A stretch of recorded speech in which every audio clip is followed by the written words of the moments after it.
So if I kind of narrow down into a few takeaways from my research without boring people too much about models of Ostroms and then community pool resource management and so forth, I would say common pool resource management, which is a reference to something in economics, is quite important in such type of communities.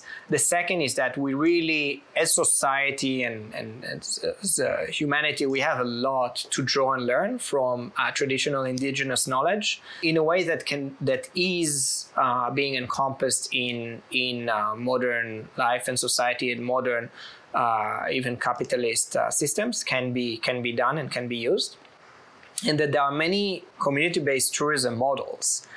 Not all of them work, and these models, so for example, I've read a lot of research being conducted about Smangus because it's kind of very fun and very nice to read about this this first model, because it's really nice to read about and write about. But many people don't want to be part of some cooperative. It's literally like a commune or an Israeli kibbutz or a cooperative. They share the income. They share it. The benefit in a very equal manner. So it doesn't matter if you're a manager or cleaning the toilet, you will get the same salary. And in that sense, it's not for everyone. So it's really important to understand that some community-based tourism models work for certain places and some might not fit. Yeah, it's an interesting remark because we have also interviewed some guests previously, such as Suyin from Discover and also Ying Zhou, who leads the Gelang Adventures. Both have their takes on how effective or how impactful the community-based tourism could be. And so the question goes to you: what do you reckon is the true impact of community-based tourism, and do you think that they are mostly effective in community development? I think that there is sometimes a false understanding about community-based tourism.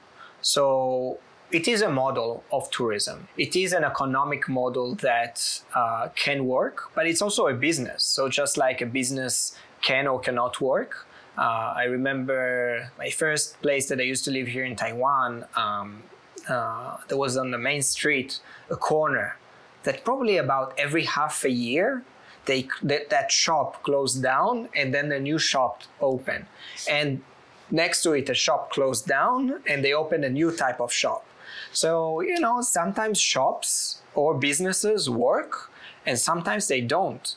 And it might be that it's not necessarily that the concept is bad or the management is bad. Perhaps it's just the location. Perhaps it's just the timing. The same would be with CBT, community-based tourism. It's not a panacea. It's not a cure, or it's not a model that fits all.